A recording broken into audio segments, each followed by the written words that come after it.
പിതാവിൻ്റെയും പുത്രൻ്റെയും പരിശുദ്ധാത്മാവിൻ്റെയും നാമത്തിൽ എൻ്റെ പ്രിയപ്പെട്ടവർ, ഇന്ന് എല്ലാവർക്കും പരിശുദ്ധ കൃപാസനത്താര ജീവനുടെ പ്രത്യക്ഷപ്പെട്ട പരിശുദ്ധ അമ്മയുടെ സ്നേഹാഭിവാദനങ്ങൾ. അമ്മേ, പരിശുദ്ധ അമ്മേ, അമ്മേ പരിശുദ്ധ അമ്മേ, ദൈവമാതാവേ, ദൈവമാതാവേ, അന്ന് അങ്ങ് കൃപാസനത്തിൽ പ്രത്യക്ഷപ്പെട്ട് വരാൻ പോകുന്ന മഹാദുരന്തത്തിൽ നിന്ന് രക്ഷപ്പെടാനും എല്ലാവർക്കും വേണ്ടി പ്രാർത്ഥിക്കുവാനും ആവശ്യപ്പെട്ടിട്ട് 20 വർഷം കഴിഞ്ഞ ഈ വേളയിൽ കൃപാസനത്തിലൂടെ ഞങ്ങൾക്കും ഈ ദേശത്തിനും അങ്ങ് മാധ്യസ്ഥം എല്ലാ അനുഗ്രഹങ്ങൾക്കും കൃപകൾക്കും ഞങ്ങളിപ്പോൾ ഹൃദയം നിറഞ്ഞ നന്ദി പറയുന്നു. അമ്മേ പരിശുദ്ധ സകല കൃപാസനോട് ചേർത്ത് ഞങ്ങളിപ്പോൾ പ്രാർത്ഥിക്കുന്ന ഈ കുടുംബത്തിന്റെ പ്രത്യേക നിയോഗം. സ്വന്തം ആവശ്യങ്ങൾ പറയണ സമയമാണിത്. അമ്മയുടെ പ്രത്യക്ഷീകരണത്തിന്റെ വേളയിൽ ഞങ്ങൾക്ക് കനിയണമേ. ആമേൻ. വിശ്വാസ പ്രമാണം. സർവശക്തനായ പിതാവും ആകാശത്തിന്റെയും ഭൂമിയുടെയും സൃഷ്ടാവുമായ ദൈവത്തിൽ ഞാൻ വിശ്വസിക്കുന്നു. അവിടുത്തെ ഏകപുത്രനും ഞങ്ങളുടെ കർത്താവുമായ ഈശോ മിശിഹായിലും ഞാൻ വിശ്വസിക്കുന്നു. ഈ പുത്രൻ പരിശുദ്ധാത്മാവിനാൽ ഗർഭസ്ഥനായി കന്യകാ മറിയത്തിൽ നിന്ന് പിറന്ന് പൊന്തിയോസ് പീലാത്തോസിന്റെ കാലത്ത് പീഡകൾ സഹിച്ച് കുരിശിൽ തറയ്ക്കപ്പെട്ട് മരിച്ച് അടക്കപ്പെട്ട് പാതാളങ്ങളിൽ ഇറങ്ങി മരിച്ചവരുടെ ഇടയിൽ നിന്ന് 3-ാം നാൾ ഉയർത്ത് സ്വർഗത്തിലേക്ക് എഴുന്നള്ളി സർവശക്തിയുള്ള പിതാവായ ദൈവത്തിന്റെ വലതുഭാഗത്തിരിക്കുന്നു. അവിടെ നിന്ന് ജീവിക്കുന്നവരെയും മരിച്ചവരെയും വിധിക്കുവാൻ വരുമെന്നും ഞാൻ വിശ്വസിക്കുന്നു. പരിശുദ്ധാത്മാവിലും ഞാൻ വിശ്വസിക്കുന്നു. വിശുദ്ധ കത്തോലിക്കാ സഭയിലും പുണ്യവാന്മാരുടെ ഐക്യത്തിലും പാപങ്ങളുടെ മോചനത്തിലും ശരീരത്തിന്റെ ഉയർപ്പിലും നിത്യമായ ജീവിതത്തിലും ഞാൻ വിശ്വസിക്കുന്നു. ആമേൻ. ഞങ്ങളുടെ പിതാവേ, അങ്ങയുടെ നാമം പൂജിതമാകണമേ. അങ്ങയുടെ രാജ്യം വരണമേ. അങ്ങയുടെ തിരുമനസ് സ്വർഗത്തിലെ പോലെ ഭൂമിയിലും ആകണമേ.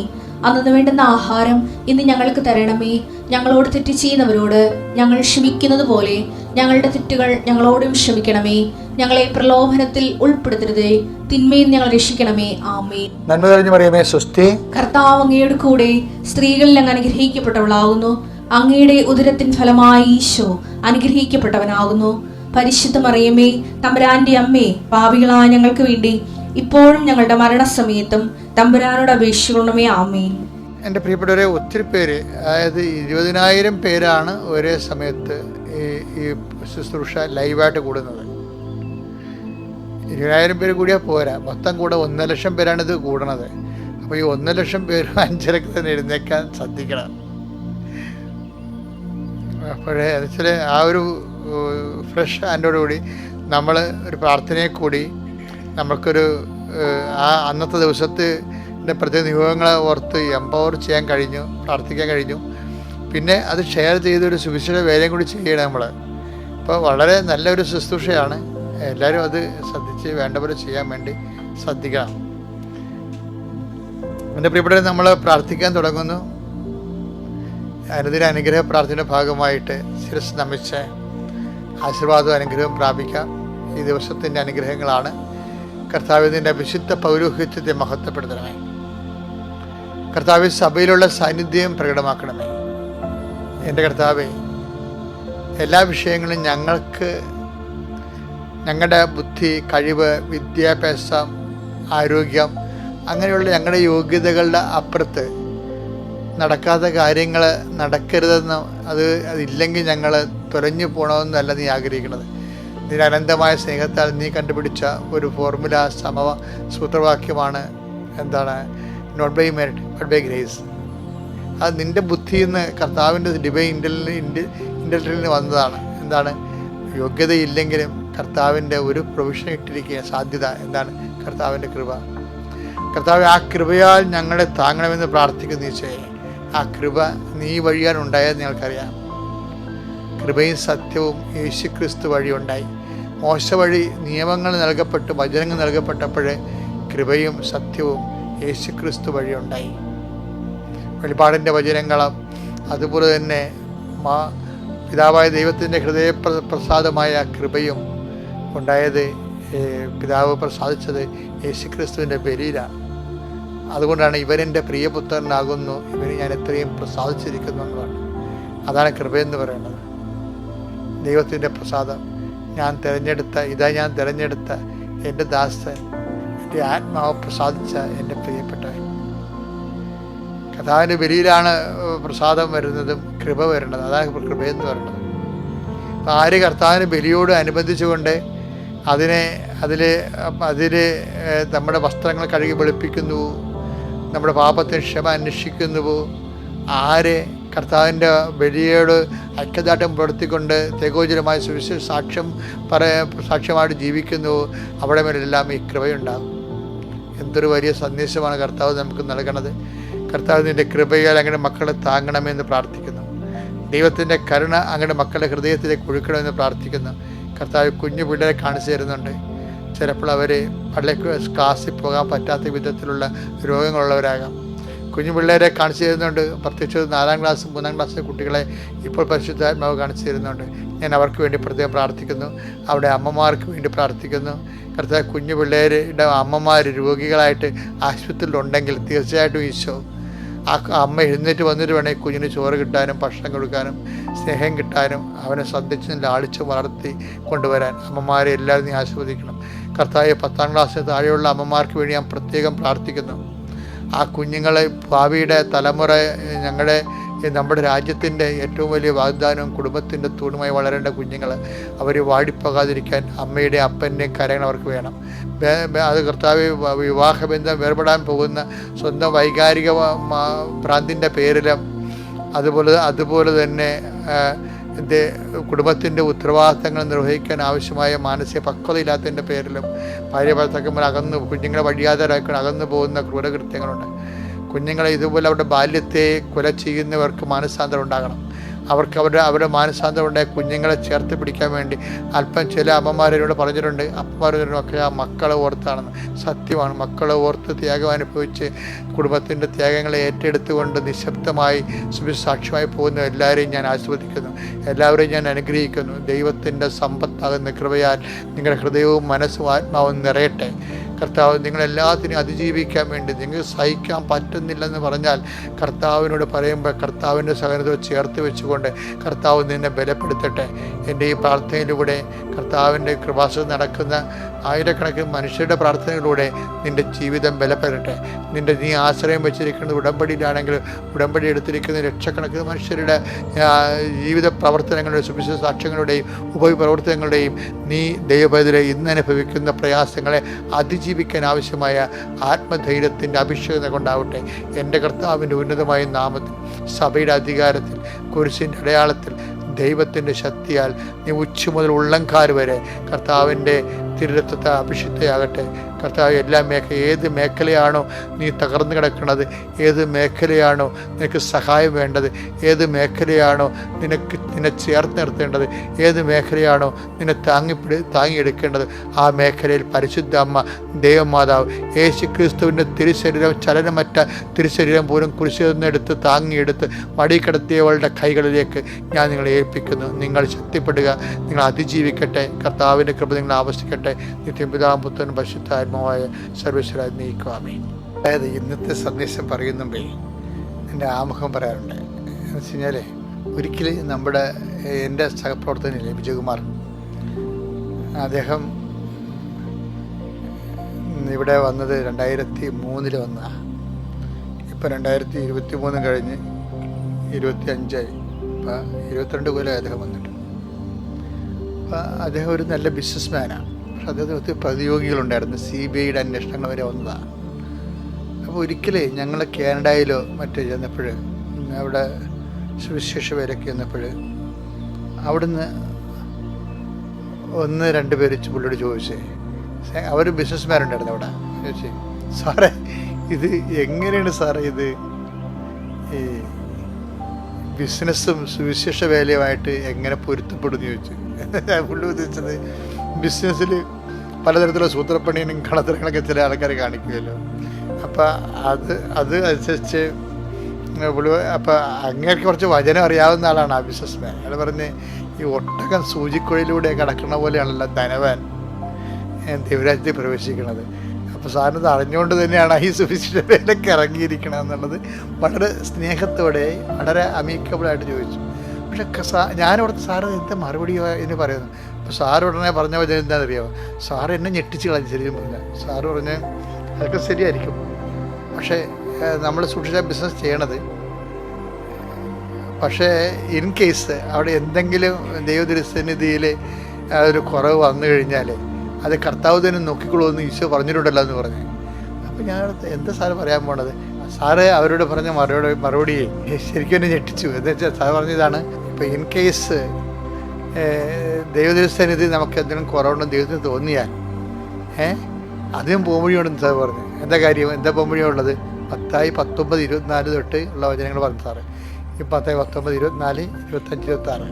വീണ്ടും ഞാൻ നിങ്ങളോട് പറയുന്നു, ധനവാൻ സ്വർഗരാജ്യത്തിൽ പ്രവേശിക്കുന്നതിനേക്കാൾ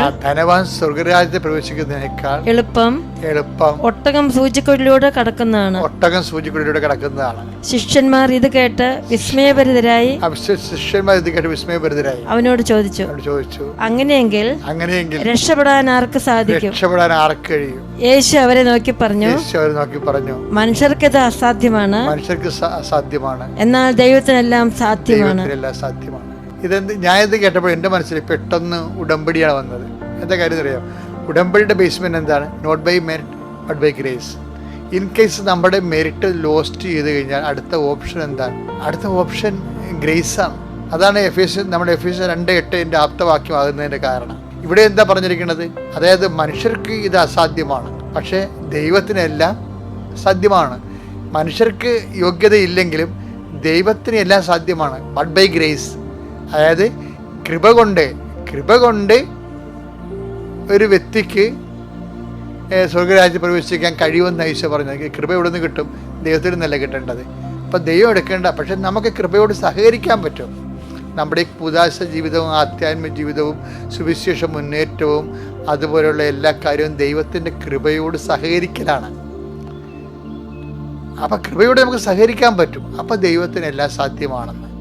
അത് അങ്ങനെ സഹകരിക്കുമ്പോൾ എന്താ പ്രശ്നം എന്ന് അറിയാമോ? ഇപ്പം അതറിയണമെങ്കിലേ, അതായത് ഇപ്പം നമുക്ക് മെറിറ്റ് ഇല്ലെങ്കിലും ദൈവത്തിന് കൃപയുള്ളിടത്തോളം കാലം ദൈവത്തിന് നമ്മളെ സഹായിക്കാനുള്ള ഒരു കാലാവസ്ഥ സാഹചര്യം ഉണ്ടായാൽ മതി. ഈ സാഹചര്യം ക്രിയേറ്റ് ചെയ്യുന്നതാണ് നമ്മുടെ ബുദ്ധി എന്ന് പറയുന്നത്. അപ്പോൾ ഇത്രയും സീരിയസ് ആണ് ആധ്യാത്മിക ജീവിതം. അപ്പം അതുകൊണ്ട് നിങ്ങൾ പാപികളാണ്, അല്ലെങ്കിൽ നിങ്ങൾ കച്ചവടക്കാരാണ്, അല്ലെങ്കിൽ നിങ്ങൾ വേറെ ജീവിത വ്യാപനയ്ക്ക് വേണ്ടി ഒരു പ്രത്യേക അവസ്ഥയിൽ ജീവിക്കുന്നതാണ്. അതുകൊണ്ട് നിങ്ങൾ ഈ ജീവിതം ഇങ്ങനെയായിപ്പോയി, ഇനിയിപ്പോൾ ഞാൻ രക്ഷപ്പെടത്തില്ല, പ്രാർത്ഥിച്ചതും കാര്യമില്ല എന്നൊന്നും പറഞ്ഞ് ആരും നിരാശപ്പെടേണ്ട ഒരു കാര്യമില്ല. ദൈവത്തിന് നിന്നെ സഹായിക്കാൻ കഴിയും ഏത് സാഹചര്യത്തിലും എന്ന് വിചാരിച്ചുകൊണ്ട് നീ പാപത്തിനുമേൽ പാപം ചെയ്യണമെന്നല്ല എൻ്റെ അർത്ഥം.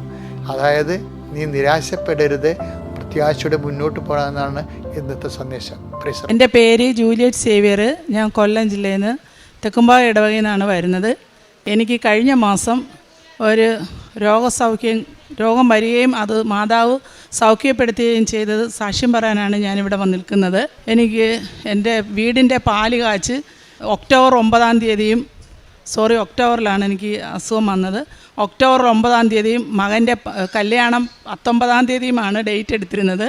അപ്പോൾ വീട് പണിയും കല്യാണം പറച്ചിലും എല്ലാമായിട്ട് ഞാൻ ഒരുപാട് പാടുപെട്ട് ഭയങ്കര തിരക്കിലായിരുന്നു. എനിക്ക് ഷുഗറും പ്രഷറും കൊളസ്ട്രോളും തൈറോയ്ഡും എല്ലാം ഇല്ലാത്ത രോഗങ്ങളെല്ലാം ഉണ്ട്, ഇല്ലാത്തയില്ല. അതെല്ലാം വെച്ചുകൊണ്ട് ഞാൻ ഓടി ഉറങ്ങാൻ പറ്റത്തില്ലായിരുന്നു, ഉറക്കമില്ല. അപ്പം അങ്ങനെ ഒരുപാട് ക്ഷീണിതയായിരുന്നു ഞാൻ. പക്ഷേ 2-ാം തീയതി ഉച്ചയ്ക്കായപ്പം ജോലിക്കാർക്ക് കാപ്പിയൊക്കെ കൊടുക്കുമായിരുന്നു. ഞാൻ ഈ കല്യാണം പറഞ്ഞ് കുഴഞ്ഞു വന്നതുകൊണ്ട് ഞാൻ പറഞ്ഞ് ഇന്ന് കടയിൽ പോയി കഴിക്കുക, എനിക്കൊന്നും ചെയ്യാൻ പറ്റുന്നില്ലെന്ന് പറഞ്ഞു. എന്നിട്ട് ഞാൻ എൻ്റെ ചേട്ടൻ്റെ വീട്ടിലാണ് ഞാൻ കിടന്നത് ആദ്യം. ഞാൻ പറഞ്ഞു എനിക്ക് കിടക്കണം എന്ന് വെച്ചാൽ ഞാൻ കാല് നിലത്തുറക്കുന്നില്ലായിരുന്നു, ഞാൻ വേച്ച് പോകുമായിരുന്നു. അന്നേരം ഇവർ പറഞ്ഞു ഉറങ്ങാത്തത് കൊണ്ടാണെന്ന് പറഞ്ഞ് എന്നെ അവിടെ പിടിച്ച് കിടത്തി. പക്ഷേ ഞാൻ 11 മണിയായപ്പോൾ കിടന്ന ഞാൻ പിന്നെ എനിക്കൊരു ഓർമ്മയില്ല. ഞാൻ 5:30 മണി കഴിഞ്ഞാണ് ഓർമ്മ വീഴുന്നത് എനിക്ക്. അപ്പോൾ ഇനി എഴുന്നേറ്റെങ്കിലും ഞാൻ പെട്ടെന്ന് ഈ അമ്മയ്ക്കും പപ്പായ്ക്കും മരണത്തിൻ്റെ പൂജ ചെയ്യാൻ വേണ്ടി എൻ്റെ വീട് കരുനാഗപ്പള്ളിയാണ്.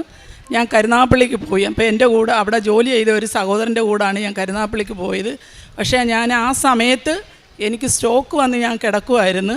പക്ഷേ എനിക്കറിയത്തില്ലായിരുന്നത്. പക്ഷേ എപ്പോഴും എൻ്റെ കയ്യിൽ ഞാൻ എങ്ങോട്ടിറങ്ങിയായാലും ഈ കൃപാസന അമ്മയുടെ കാശുരൂപം എൻ്റെ കയ്യിലുണ്ടായിരിക്കും, എൻ്റെ ബാഗിലുണ്ടായിരിക്കും.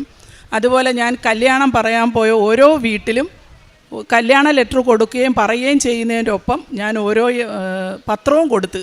എന്നിട്ട് ഇത്രേ പറഞ്ഞോളൂ, അമ്മേ കാനായിലെ കല്യാണത്തിന് വെള്ളം വീഞ്ഞാക്കി ആ വീട്ടിലെ കുറവുകൾ നികത്തിയതുപോലെ എൻ്റെ ഭവനത്തിലും അമ്മ വരണം, ഈ ഭവനത്തിലും അമ്മ വരണം, ഇവരുടെ ഈ ഭവനത്തിലെ ആവശ്യം എന്താണെന്ന് അമ്മയ്ക്കറിയാം, സാധിച്ചു കൊടുക്കുക ഈ പത്രം ഇവർ വായിക്കുമ്പോഴെന്ന് പറഞ്ഞാണ് ലെറ്ററിൻ്റെ കൂടെ ഞാൻ ഓരോ പത്രവും എല്ലാ വീട്ടിലും കൊടുത്തായിരുന്നു. ഇതൊക്കെ കഴിഞ്ഞിട്ട് വന്നപ്പോഴാണ് എനിക്കിത് പറ്റിയത്. എന്നിട്ട് അന്നത്തെ ദിവസവും ഞാൻ അറിയുന്നില്ല. പിറ്റേന്ന് ഞാൻ പള്ളിയിൽ പോയി പൂജയ്ക്കുള്ള പണം അടച്ച്. അപ്പോഴെല്ലാവരും ചോദിച്ച് എന്താ ഇങ്ങനെ നടക്കുന്നതെന്ന്. പക്ഷേ എനിക്ക് വ്യക്തമായ ഒരു വ്യക്തിയെ കാണാൻ പറ്റുന്നില്ല. പക്ഷേ ഞാൻ നടക്കുന്നുണ്ട്, സംസാരം കേൾക്കുന്നുണ്ട്. അത് കഴിഞ്ഞ് ഞാൻ തിരിച്ച് സന്ധ്യയ്ക്ക് വീട്ടിൽ വന്നു കഴിഞ്ഞപ്പോഴത്തേക്ക് ഞാൻ വീണുപോയി. അപ്പോൾ അടുത്തുള്ള ഒരു ഡിസ്പെൻസറി കൊണ്ടുവന്ന് കാണിച്ചപ്പം ചേച്ചി ഉറങ്ങാത്തത് കൊണ്ടാണ് ഈ അസ്വസ്ഥതയെന്ന് പറയേണ്ട അവർ ഇഞ്ചക്ഷൻ എടുത്ത് മരുന്ന് തന്ന്. അതും കഴിച്ച് വീട്ടിൽ വന്ന് വീണ്ടും ഞാൻ കിടന്ന്. പിറ്റേ ദിവസം ഞാൻ കാണുന്ന മെഡിക്കൽ കോളേജിൽ നിന്ന് വരുന്ന ഒരു ഡോക്ടറെയാണ്, അത് കൊല്ലത്താണ്. അപ്പോൾ ആ ഡോക്ടറെ തന്നെ പോയി കാണണമെന്ന് എൻ്റെ മനസ്സ് പറയുന്നു. അങ്ങനെ ഞാൻ ആ ഡോക്ടറെ പോയി കണ്ട് വൈകുന്നേരത്തെ വരുത്തുള്ളൂ. അവിടെ ചെന്ന് കണ്ടപ്പോൾ ആ ഡോക്ടറിന് എത്രയും പെട്ടെന്ന് അടുത്തുള്ള ഒരു ഹോസ്പിറ്റലിൽ കയറ്റാൻ പറഞ്ഞു. അപ്പോൾ 2 ദിവസം കഴിഞ്ഞ് എന്നിട്ട് തന്നെ ഞാൻ പിന്നെയും അനിയത്തിയുടെ വീട്ടിൽ വന്ന് ഒരു 2-3 മണിക്കൂറൂടെ കഴിഞ്ഞതിന് ശേഷമാണ് അവരെന്നെ അപ്പോഴത്തേക്കും ഞാൻ പൂർണ്ണമായും തളർന്ന അവസ്ഥയായി. 2 പേര് പിടിച്ചാലൊന്നും ഞാൻ നിൽക്കത്തില്ല, കാല് നിലത്തുറയ്ക്കത്തില്ല, ഒന്നും എനിക്ക് അറിയാനും പറ്റാത്ത അവസ്ഥയിൽ അത്രയ്ക്ക് ഞാൻ വന്നുപോയി. അങ്ങനെ അവിടെ ചെന്ന് മാതായിലാണ് കൊല്ലത്ത് കൊണ്ടുപോയത്. ചെന്ന് അവർ നോക്കിയപ്പം മറ്റേ ഡോക്ടർ എഴുതി എനിക്ക് സ്ട്രോക്കാണ് വന്നതെന്ന്. അങ്ങനെ പെട്ടെന്ന് തന്നെ അവരെന്നെ ICU കയറ്റി. CT സ്കാൻ ചെയ്തപ്പം സ്ട്രോക്ക് വന്ന്. അങ്ങനെ 2 ദിവസം ഞാൻ ICUലായിരുന്നു. അത് കഴിഞ്ഞ് ICUലായിരുന്നപ്പോൾ തന്നെ എനിക്ക് സംസാരിക്കാൻ പറ്റുന്നില്ല, തിരിയുന്നില്ല. എൻ്റെ ഈ കൈ മാത്രം, ഈ വലത്ത് ഭാഗം മാത്രം ഇങ്ങനെ ഒന്ന് എടുക്കാൻ പറ്റുമോ, എനിക്ക് എഴുന്നേക്കാനൊന്നും പറ്റത്തില്ല. അപ്പം ഞാൻ അവിടെ നിന്നുകൊണ്ട് ആ നേഴ്സന്മാരോട് പറഞ്ഞ് നിങ്ങൾ എൻ്റെ ബാഗ്, എല്ലാവരും എന്നെ ICUലാക്കിയിട്ട് എല്ലാവരും പോയി, വേറെ ആരും ഇല്ലായിരുന്നു. അപ്പം ഞാൻ ബാഗ് എടുത്ത് ആ ബാഗിനകത്തുനിന്ന് ഞാൻ ആംഗ്യം കാണിച്ച് അവർ ആ കാശ് രൂപ എടുത്ത് തന്നു. അപ്പോൾ എടുത്ത് തന്നപ്പോൾ എനിക്ക് ഈ വശം ഒറ്റാത്തതുകൊണ്ട് ഈ വലത്തുവശം കൊണ്ട് എൻ്റെ ഈ ബ്രാക്കകത്തോട്ട് തന്നെ ഞാൻ ആ കാശ് രൂപ എൻ്റെ നെഞ്ചോട് ചേർത്ത് വെച്ചിട്ട് അത് വെച്ചുകൊണ്ട് ഞാൻ പറഞ്ഞ് അമ്മയ്ക്ക് സാധിക്കാത്ത ഒന്നുമില്ല, ഞാൻ ഉടമ്പടിയിലാണ്, എനിക്ക് സൗഖ്യം തരിക എന്ന് പറഞ്ഞു. പിന്നെ എനിക്ക് ഓർമ്മയൊന്നുമില്ല. 2-3 ദിവസം കഴിഞ്ഞ് പിന്നെ എനിക്കൊരു ലെവൽ വന്നിട്ടും ഡോക്ടർ വന്ന് എന്നെ എഴുന്നേൽപ്പിച്ച് നടത്താൻ നോക്കുമ്പോൾ ഞാൻ മറിഞ്ഞു പോകും, നടക്കത്തില്ല, തളർന്ന വീൽ ചെയറിലാണ് എന്നെ കൊണ്ടുപോവുകയും വരികയും ചെയ്തത്. പിന്നെ എൻ്റെ കൊച്ചുമോനാണ് എന്നെ നോക്കിയത്.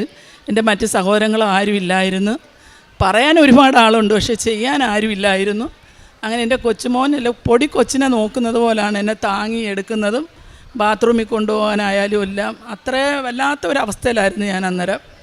അപ്പോഴെല്ലാം ഞാൻ രാവിലെ പ്രാർത്ഥിക്കും. പിന്നെ പ്രാർത്ഥിക്കുമ്പം ഒറ്റ വാക്കേ ഓർമ്മ വന്നാൽ ആ വാക്ക് തന്നെ ഞാൻ ഉച്ചരിച്ചുകൊണ്ടിരിക്കും, ബാക്കിയുള്ളത് മറന്നുപോകും. അപ്പം ഞാനും കരയാനും പറ്റുന്നില്ല, മറന്നു പോകുന്നു. അപ്പം കൊച്ചു പറയും അമ്മ പാടുന്ന അമ്മയെന്ന് മാത്രമേ എനിക്ക് വിളിക്കാൻ വരുന്നുള്ളൂ, സ്വർഗസ്നായ പിതാവേ അല്ലെങ്കിൽ സ്വർഗസ്നായ പിതാവേ എന്ന് മാത്രമേ വരുത്തുള്ളൂ, ബാക്കിയെല്ലാം മറന്നു പോകും. അപ്പം ഞാൻ കരഞ്ഞ് എനിക്ക് പ്രാർത്ഥിക്കാൻ പറ്റുന്നില്ല എന്ന് പറയും. അമ്മ അങ്ങനെ വന്നാൽ മതിയെന്ന് പറഞ്ഞിട്ട് അങ്ങനെ പ്രാർത്ഥിക്കുക. അങ്ങനെ ഇപ്പം പിന്നെ 5-ാമത്തെ ദിവസം ആയപ്പോഴും എനിക്ക് പറ്റുന്നില്ല, 6-ാമത്തെ ദിവസവും പറ്റുന്നില്ല, 7-ാമത്തെ ദിവസം ഞായറാഴ്ചയാണെന്ന് തോന്നുന്നു, എനിക്ക് ഓർമ്മ കുറവുണ്ട്. ഇപ്പോൾ ഡോക്ടർ എന്തായാലും ന്യൂറോയെ ഒന്ന് കാണിക്കാമെന്ന് പറഞ്ഞ് MRI എടുക്കാൻ പറഞ്ഞു. MRI എടുക്കാൻ പറഞ്ഞിച്ച് ഡോക്ടർ പോയി. ഡോക്ടർ പോയിട്ട് ഞായറാഴ്ച MRI, തിങ്കളാഴ്ച ഡോക്ടർ വരത്തുള്ളൂ, തിങ്കളാഴ്ച ഉച്ചയ്ക്ക് MRI എടുത്തുകൊണ്ടുവന്ന് വെച്ചേക്കണമെന്ന് പറഞ്ഞു. അങ്ങനെ ഞായറാഴ്ച MRI എടുക്കാൻ 2 മണിക്കാണ് ഞങ്ങൾക്ക് അപ്പോയിൻമെൻറ്റ് കിട്ടിയത്. അപ്പോൾ ഈ ശനിയാഴ്ച വൈകുന്നേരത്ത് ഈ മൊബൈലൊന്നും എനിക്ക് തരത്തില്ല, എനിക്ക് അറിയാനും വയ്യ. മോൻ ചായ മേടിക്കാൻ പോയപ്പോൾ എൻ്റെ കസേരയുടെ അടുത്ത് മൊബൈൽ അവിടെ ഇരുന്ന്. ഞാൻ ഈ കൈയെ എനിക്ക് പറ്റത്തുള്ളൂ.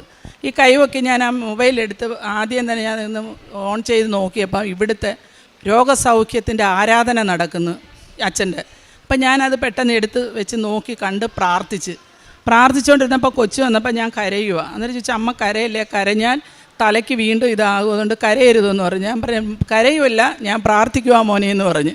അപ്പോൾ പിന്നെ അത് അങ്ങനെ അന്ന് പ്രാർത്ഥിച്ച് കഴിഞ്ഞിട്ട് ഞാൻ പറഞ്ഞ് ഈശോയെ തളർവാദ രോഗിക്ക് സൗഖ്യം കൊടുത്ത നിനക്ക്, ഞങ്ങളുടെ അടുത്തുള്ള ഒരു പയ്യനുണ്ട് ഇങ്ങനെ തളർന്നിങ്ങനെ കാല് വലിച്ചു വെച്ച് നടക്കുന്നത്.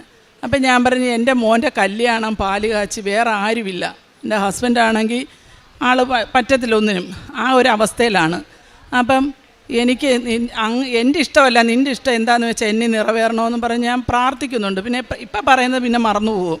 അങ്ങനെ ഇരിക്കുന്ന അവസരത്തിലാണ് ഞാൻ സ്കാനിങ്ങിന് കൊണ്ടുപോകാൻ വന്നപ്പം വീൽ ചെയറിലാണ് എന്നെ ഉരുട്ടി കൊണ്ടുപോയി 2 പേര് പിടിച്ചാണ് കാറിൽ കയറ്റി കൊണ്ടുപോയി. സ്കാൻ ചെയ്തിട്ടും അതുപോലെ തിരിച്ച് വീൽ ചെയറിൽ എന്നെ കൊണ്ടുവരുന്നു. അന്നേരം ഞാൻ ഈ കാശ് രൂപവും തൈലവും എടുത്തിരുന്നു. അപ്പോൾ കയറാൻ നേരത്ത് ഞാൻ ഈ തൈലം എൻ്റെ തൊണ്ടയിലും തലയിലും ഒക്കെ വെച്ച് ഞാനത് എല്ലാ ദിവസവും രാവിലെ പ്രാർത്ഥിച്ചിട്ട് ഞാൻ ഒരു തുള്ളി തൈലം എല്ലാ ദിവസവും ഞാൻ ഉള്ളിൽ കഴിക്കുന്നുണ്ടായിരുന്നു. അപ്പം ഇതെല്ലാം പുരട്ടി കഴിഞ്ഞിട്ട് അകത്ത് കയറിയപ്പോൾ ഞാൻ കാശുരൂപം ഇങ്ങനെ കൈ പിടിച്ച്, എനിക്ക് നടക്കത്തില്ല, അവർ തന്നെ രണ്ടുപേര് പിടിച്ചാൽ കൊണ്ടുപോകുന്നതും കാലുറയ്ക്കത്തില്ലായിരുന്നു. അപ്പോൾ ഇവർ എന്തോ മുറുക്കി പിടിച്ചേക്കണേന്ന് ചോദിച്ചു. ഞാൻ പറഞ്ഞു ഇത് ഒരു കാശ് രൂപ മാഡം. ഞാൻ പറയും ഇതെടുക്കാൻ പറ്റത്തില്ല കൊച്ചിന്. ഞാൻ പറയോ ദയവ് ചെയ്ത് എന്നെ ഇതൊരു മൂലയ്ക്ക് എവിടെയെങ്കിലും ഈ മുറിയുടെ ഒന്ന് വെച്ചാൽ മതി, നിങ്ങൾ വെളിയിൽ കൊടുക്കല്ലേ എന്ന് പറഞ്ഞു. അപ്പോൾ എൻ്റെ നിർബന്ധവും എൻ്റെ കരച്ചിലും കണ്ട് അവരതവിടെ വെച്ചിട്ട് ഇവർ സ്കാനിങ്ങിന് എം ആർ ഐക്ക് കയറ്റി ആദ്യം നോക്കിയപ്പം അവർക്ക് പറ്റുന്നില്ല. ഉടനെ അവർ സ്പീക്കറിൽ കൂടെ വിളിച്ചു പറഞ്ഞു ഇതിനകത്തൊന്നും തെളിയുന്നില്ല, നിങ്ങൾ അനങ്ങരുതെന്ന് പറഞ്ഞു. പക്ഷേ ഞാൻ അന്നേരം അതിനകത്ത് കിടന്നുകൊണ്ട് ഞാൻ പറഞ്ഞു ഞാൻ പ്രാർത്ഥിക്കുന്നുണ്ട് ഉള്ളുകൊണ്ടും ചുണ്ടനക്കുന്നില്ല എന്ന് പറഞ്ഞു. അപ്പം ഞാൻ പറഞ്ഞു തളർവാദ രോഗിക്ക് സൗഖ്യം കൊടുക്കത്ത കർത്താവേ, നിൻ്റെ ആ ബെക്സൈദ കുളക്കരയിലൊക്കെ ഞാൻ വന്നതാണ്, ഞാൻ ഇസ്രയേലിൽ വന്നതാണ്, അതെല്ലാം കണ്ടതാണ്. ആ കുളത്തിൻ്റെ ആ തട്ടിലൊക്കെ ഞാൻ ഇറങ്ങിയും വെള്ളം കോരിയൊക്കെ ചെയ്ത് ആ ഭാഗമൊക്കെ പെട്ടെന്ന് എൻ്റെ മനസ്സിൽ വന്നു. ഞാനന്നേരം ഈ മിഷനകത്ത് കിടക്കുക. അപ്പോൾ ആ ഭാഗമൊക്കെ എനിക്ക് ഓർമ്മ വന്നു. എനിക്ക് സൗഖ്യം തരിക, നിൻ്റെ ഇഷ്ടം എൻ്റെ നിറവേറട്ടെ എന്ന് പറഞ്ഞു. പിന്നെ ഞാൻ പറഞ്ഞ് ഞാൻ വെറും പാവിയാണ്, കൊടും പാവിയാണ്, എനിക്ക് നിൻ്റെ തിരുരക്തമോ നിൻ്റെ തിരുവിലാവിൽ നിന്നൊഴുകുന്ന ജലമോ സ്വീകരിക്കാനുള്ള യോഗ്യതയില്ല, എങ്കിലും കർത്താവെ നിൻ്റെ വിയർപ്പിൻ്റെ ഒരു കണവെങ്കിലും എനിക്ക് തന്നു സൗഖ്യപ്പെടുത്തണേ എന്നെയെന്ന് പറഞ്ഞ് ഞാൻ പ്രാർത്ഥിക്കുന്നുണ്ടായിരുന്നു. ആ അതിനകത്ത് കിടക്കുക. അപ്പോൾ പിന്നെ ഇവർ രണ്ടാമതും വിളിച്ചു പറഞ്ഞു ഇത് തെളിയുന്നില്ല, ഇവിടെ തെളിയുന്നില്ല, നിങ്ങൾ അനങ്ങല്ലേ എന്ന് പറഞ്ഞു. ഞാൻ പറഞ്ഞു ഞാൻ അനങ്ങുന്നില്ല എന്ന് പറഞ്ഞു. അങ്ങനെ പിന്നെ മൂന്നാമതും അവർ അതുപോലെ തന്നെ എൻ്റെ അടുത്ത് വിളിച്ചു പറയുന്നത് ഇതിനകത്തൊന്നും തെളിയുന്നില്ല, നിങ്ങൾക്ക് തെളിയാതുള്ള പടവയെ തരുത്തോളൂ, ഈ മിഷൻ ഓടുന്നതിനും ഇത് പ്രവർത്തിക്കുന്നതിനുമൊക്കെ ഒരു സമയപരിധി ഉണ്ടെന്ന് പറഞ്ഞു. അപ്പോൾ എനിക്ക് മനസ്സിലായി ഇവർ എന്നിട്ട് എന്നെ മൊത്തത്തിൽ ആ മിഷനിൽ നിന്ന് വെളിയിലോട്ടിങ്ങി എടുത്ത് ആദ്യം കയറ്റിയതുപോലെ പുറത്തെടുത്ത് മൂന്നാമത്തെ പ്രാവശ്യം പുറത്തെടുത്തപ്പോൾ ഞാൻ പറഞ്ഞ് എന്നിട്ട് എന്നോടത്ത് ഒത്തിരി ദേഷിച്ച് സംസാരിച്ചിട്ട് അകത്ത് വീണ്ടും എന്നെ തള്ളി കയറ്റി ആ മിഷനകത്തോട്ട്.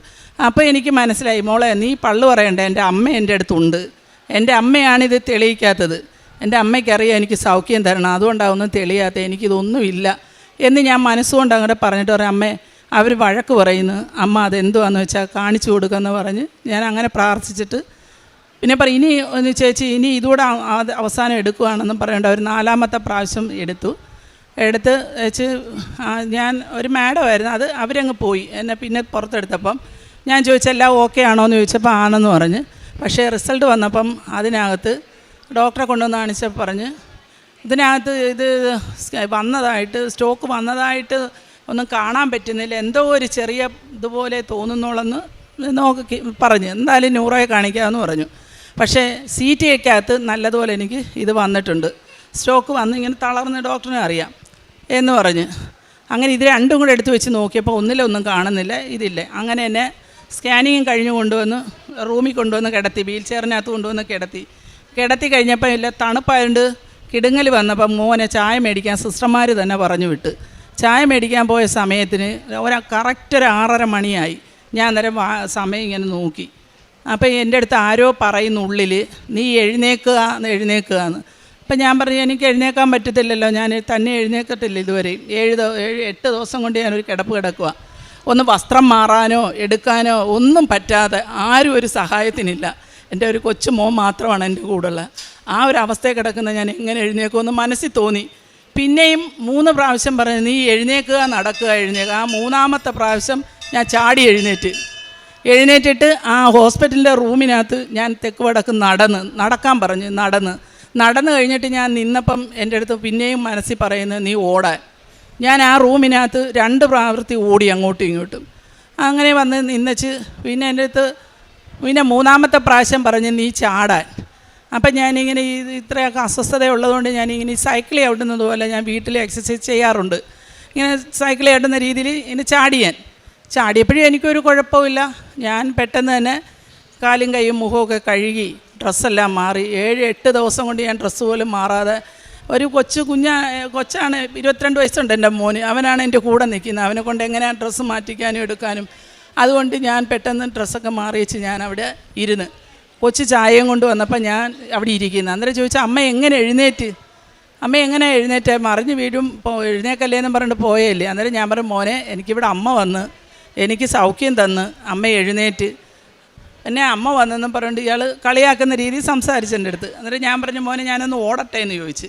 ഞാൻ എഴുന്നേറ്റ് ഓടി ആ മുറിക്കകത്ത്. ചാടട്ടെ എന്ന് ചോദിച്ച് ചാടി. നടക്കട്ടെ എന്ന് ചോദിച്ച് നടക്കാൻ പറഞ്ഞു. അപ്പോഴേ എൻ്റെ മൂത്ത മോൻ്റെ കല്യാണത്തിന് വേണ്ടി അവർ മന്ത്രകോടിയൊക്കെ എടുക്കാനായിട്ട് എറണാകുളത്ത് പോയിരിക്കുക, എൻ്റെ അനിയത്തിമാരും ഒക്കെ ആയിട്ട്. അപ്പോൾ ഉടനെ തന്നെ എൻ്റെ മോൻ വിളിച്ചു പറഞ്ഞ്, ഇപ്പോൾ അമ്മ ഇവിടെ കിടന്ന് ഓടിയും ചാടിയൊക്കെ ചെയ്യുന്നു, സൗഖ്യം കിട്ടിയെന്ന് പറയുന്നു, അതുകൊണ്ട് എന്തോ ചെയ്യണമെന്ന് അറിഞ്ഞുകൂടാന്ന് പറഞ്ഞു. അപ്പോൾ എൻ്റെ മോനൊരു ചിരി ചിരിച്ചത് എൻ്റെ ആ ഹൃദയത്തിലങ്ങ് കൊണ്ടത് അത്രയും കഷ്ടപ്പെട്ട് എൻ്റെ മോനും ഉറക്കമൊഴിഞ്ഞ് എൻ്റെ കൂടെ നിൽക്കുക. ഞാനിത് ഇത്രയും സൗഖ്യം കിട്ടിയപ്പോൾ എൻ്റെ മോൻ്റെ ചിരി നല്ല, ആ ചിരി എനിക്ക് മറക്കാൻ പറ്റുന്നില്ല. ചിരിച്ചിട്ട് ഇയാൾ എല്ലാവരും വിളിച്ചു പറഞ്ഞു. അന്നേരം ഇവർ പറഞ്ഞേ അത് നാളെ കിടപ്പാകാൻ വേണ്ടിയാണെന്ന് പറഞ്ഞു. അപ്പം ഞാൻ പറഞ്ഞു, എനിക്ക് മാതാവ് തൊട്ട് സൗഖ്യം തന്നത് കിടപ്പാകുന്നെങ്കിൽ മാതാവ് കിടത്തിക്കോട്ടെ എന്ന് പറഞ്ഞു. പിറ്റേ ദിവസം ഇത് സന്തോഷമായി. അപ്പോൾ പിറ്റേ ദിവസം രാവിലെ ഡോക്ടർ വരുന്നു. ഡോക്ടർ വരുമ്പോൾ ഞാൻ റെഡിയായി കുളിച്ചവരിങ്ങനെ റെഡിയായിട്ടിരിക്കുന്നു. ഡോക്ടറിന് ഗുഡ് മോർണിംഗ് ഒക്കെ പറഞ്ഞ് കയറി വന്നപ്പോൾ ഡോക്ടർ ഇങ്ങനെ കണ്ണും തള്ളി നിൽക്കുക. ഇന്നലെ വന്നും ഡോക്ടർ എന്നെ പിടിച്ചെഴുന്നേൽപ്പിച്ച് നടത്താൻ നോക്കുന്ന ഞാൻ തളർന്നു കിടന്ന ഞാൻ എഴുന്നേറ്റിരിക്കുന്നു. ഞാൻ ചോദിച്ചു, ഡോക്ടറെ നടക്കണമെന്ന് ചോദിച്ച്. നടന്ന് കാണിച്ച്. ഞാൻ ഓടണമെന്ന് ചോദിച്ചു. അന്നേരം ഡോക്ടർ പറഞ്ഞു വേണ്ട. ചാടണമെന്ന് ചോദിച്ചു. ഡോക്ടർ പറഞ്ഞു വേണ്ട എന്ന് പറഞ്ഞു. ഡോക്ടർ എന്നെ തന്നെ നോക്കിക്കൊണ്ട് നിൽക്കുക. അത് കഴിഞ്ഞിട്ട് പറഞ്ഞ് എന്തായാലും എങ്ങനെ ഇതെന്ന് ചോദിച്ചാൽ ഞാൻ പറഞ്ഞു, മാതാവ് എനിക്ക് സൗഖ്യം തന്നതേ ഡോക്ടറെ, ഇന്നലെ 6:30 ശേഷം ഞാൻ എഴുന്നേറ്റിരുന്ന് തന്നെ ഇന്നതുപോലെ എല്ലാം ചെയ്തെന്ന് പറഞ്ഞ്. കുഴപ്പമൊന്നുമില്ലല്ലോ, എന്നാലും നമുക്കൊന്ന് ന്യൂറോയെ കാണിക്കാമെന്ന് പറഞ്ഞ്. തിങ്കളാഴ്ചയല്ലേ ന്യൂറോയെ കാണിച്ചിട്ട് ഞാനങ്ങ് വിടാമെന്ന് പറഞ്ഞ്. അത് കഴിഞ്ഞ് ഒന്നുകൂടെ ഫിസിയോതെറാപ്പിക്ക് 2 ദിവസം ഞാൻ പോയി. അന്നേരം അവർ കാലയിൽ ഇങ്ങനെ എർത്തടിക്കുന്ന പോലെ ഒരു വയർ വെച്ച് കെട്ടി എന്തോ ചെയ്യത്തതേ ഉള്ളത്. പക്ഷേ ഞാൻ നടന്ന് വീൽ ചെയറിൽ കൊണ്ടുപോയി എന്നെ ഫിസിയോതെറാപ്പിക്ക് കൊണ്ടുപോയി. ഞാൻ നടന്ന് ചെന്ന് റൂമിൽ കയറി. അപ്പോൾ ആ ഡോക്ടർ ചോദിച്ചു, എന്തുവാ ജൂലിയറ്റ് ഇത് ഭയങ്കര അത്ഭുതമാണല്ലോ എന്ന് ചോദിച്ചു. എന്താണെന്ന് ചോദിച്ചു. ഞാൻ പറഞ്ഞു ഓടണമെന്ന് ചോദിച്ചു. ഓടാൻ പറഞ്ഞു. ഓടി ചാടി നടന്ന് കൈയൊക്കെ പൊക്കി, മറ്റേ ഈ കൈ പൊങ്ങത്തില്ലായിരുന്നു, ഈ കൈയൊക്കെ പൊക്കി ഇതൊക്കെ കാണിച്ചു കഴിഞ്ഞ് കാര്യങ്ങളൊക്കെ പറഞ്ഞു കഴിഞ്ഞപ്പോൾ അതൊരു ഹിന്ദുവാണ്. ആ ഡോക്ടർ പറഞ്ഞത് ഞാനും കൃപാസനത്തിലെ ഒരാളാണ്, ഞാനും കൃപാസനത്തിൽ പോവും, അത് ഭയങ്കര ഒരു അനുഭവമാണെന്നൊക്കെ ആ ഡോക്ടറും എൻ്റെ അടുത്ത് പറഞ്ഞ് അങ്ങനെ എനിക്ക് സൗഖ്യം തന്ന്, കർത്താവ് എനിക്ക് തന്ന സൗഖ്യത്തിന് നന്ദി പറയാനാണ് ഞാൻ നിൽക്കുന്നത്. പിന്നെ ഞാനെന്ന് പറയുന്നത് ഈ പത്രം ഓരോരുത്തരും അവിടെ ഇവിടെയും കൊണ്ടിടുമ്പം വേദനയോടുകൂടി ചെന്ന് അത് എടുത്തിട്ട് ഞാൻ മറ്റൊരാൾക്ക് കൊടുക്കും. അതുപോലെ പലരും നമ്മുടെ ഉടമ്പടി കാശുരൂപം അയോഗ്യമായി ഉപയോഗിക്കുന്നത് ഞാൻ കണ്ട് പലരുമായിട്ട് സംസാരിച്ചിട്ടുണ്ട്. എപ്പോഴും നമ്മുടെ ഈ ദിവ്യകാരുണ്യം എങ്ങനെ സാക്രിസ്റ്റിയിൽ വെച്ചിരിക്കുന്നോ അതുപോലെ നമുക്ക് ഈ ഉടമ്പടി കാശുരം സൂക്ഷിച്ച് വെക്കാം. പലരും അത് കഴുത്തേലിടുമ്പോൾ നമ്മൾ കുളിക്കുമ്പോഴും എടുക്കുമ്പോഴും എല്ലാം അഴുക്കും വെള്ളവും ആ കാശുരൂപത്തിൽ വീഴുന്നതാണ്. ഞാൻ കാശുരൂപം വെച്ച് ഉപയോഗിക്കുക എന്ന് പറഞ്ഞാൽ ഒരു ചെറിയ ഒരു പെട്ടിക്കകത്ത് ഇട്ടിട്ട് അതൊരു പേഴ്സിനകത്ത് വെച്ചിട്ട് ഞാൻ നമ്മൾ എന്നും പ്രാർത്ഥിക്കുന്നില്ല, നമ്മുടെ പടത്തിൻ്റെ അടുത്ത് കൊണ്ടുവന്ന് വെച്ചിരുന്നിട്ട് എവിടോട്ടെങ്കിലും ഇറങ്ങി പോകാൻ സമയം അതേ ഉപയോഗിക്കേണ്ട സമയം വരുമ്പോൾ ഞാൻ ചെന്ന് അത് എടുത്ത് ഉപയോഗിക്കും. യാത്ര പോകുമ്പം കൊണ്ടുപോകും. പിന്നെ എനിക്ക് പ്രാർത്ഥിക്കാനൊന്നും അറിയത്തില്ല. ഞാൻ പറയും ഞാൻ പോവുകയാണ്, അമ്മേ അപ്പാ നിങ്ങൾ 2 പേരും എൻ്റെ കൂടെ വരണേ, ഇവിടെ ഇങ്ങനെ ഇരിക്കരുതും, ഈ കൈവൊക്കെ അനുഗ്രഹിക്കുന്ന എൻ്റെ കൂടെ വരണം, ഞാൻ ഇറങ്ങുവാന്നേന്ന് പറഞ്ഞിച്ചേ ഞാൻ ഇറങ്ങാറുള്ളൂ. അതാണ് എൻ്റെ പ്രാർത്ഥന. പിന്നെ മറ്റുള്ളവർക്കൊക്കെ ഞാൻ പറഞ്ഞു കൊടുക്കും. എവിടെ ചെന്നാലും കൃപാസന അമ്മയെ പറ്റിയും ആ അനുഭവങ്ങളെ പറ്റിയൊക്കെ ഞാൻ പറയാറുണ്ട്. പിന്നെ അനാഥരായിട്ടുള്ള ഈ ബന്ധബുദ്ധികളായിട്ടൊക്കെ ഉള്ള മക്കളൊക്കെ ഉള്ളിടത്തൊക്കെ പോവുകയും കാണുകയും അവർക്ക് എന്തെങ്കിലുമൊക്കെ അടിക്കുകയൊക്കെ ചെയ്യുന്നുണ്ട് ഞാൻ.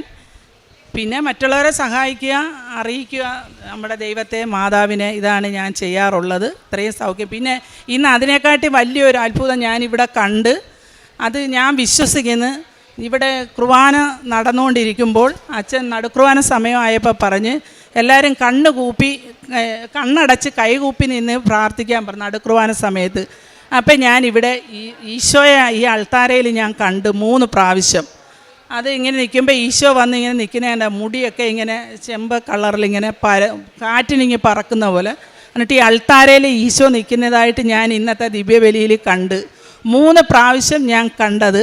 എൻ്റെ കണ്ണുകളെ തന്നെ എനിക്ക് വിശ്വസിക്കാൻ പറ്റില്ല. പക്ഷേ എനിക്ക് പിന്നെ ഒരു വല്ലാത്തൊരിത് വന്നപ്പോൾ ഞാൻ പെട്ടെന്ന് കണ്ണങ്ങ് തുറന്നപ്പോൾ അച്ഛനാണ് ഇവിടെ നിൽക്കുന്നത്, ഈശോയല്ല. അങ്ങനെ ഇന്ന് ഞാൻ ഇവിടെ ഈ അൾത്താരയിൽ എൻ്റെ ഈശോയെ കാണാൻ പറ്റി. ഇതിനെല്ലാം ദൈവത്തിന് 1000 നന്ദി, അമ്മയ്ക്ക് 1 കോടി നന്ദി ഞാൻ പറയുന്നത് എനിക്ക് സൗഖ്യം തന്നതിന്. എല്ലാവരും പ്രാർത്ഥിക്കുക, എല്ലാവരും ആര് ചോദിച്ചാലും നമുക്ക് തരും എന്ന് ഉറച്ച വിശ്വാസത്തോടു കൂടി എല്ലാവരും മുന്നോട്ട് മാതാവിനെ കൈവിടാതെ പിടിക്കുക. അതെ.